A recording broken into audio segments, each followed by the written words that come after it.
2026丙午乙未月7月7號至8月7號，生肖雞。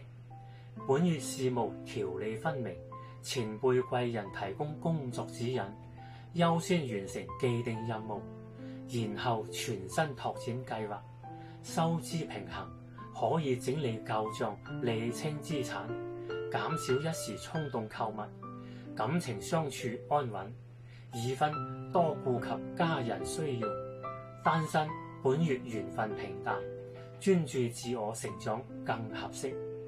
保養肺部呼吸道，遠離多灰塵嘅環境。2026丙午乙未月7月7號至8月7號，生肖雞。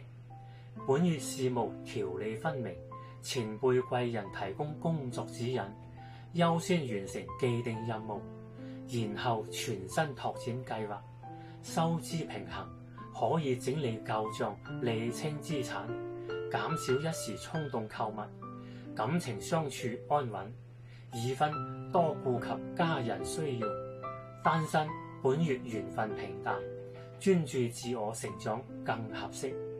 保養肺部呼吸道，遠離多灰塵嘅環境。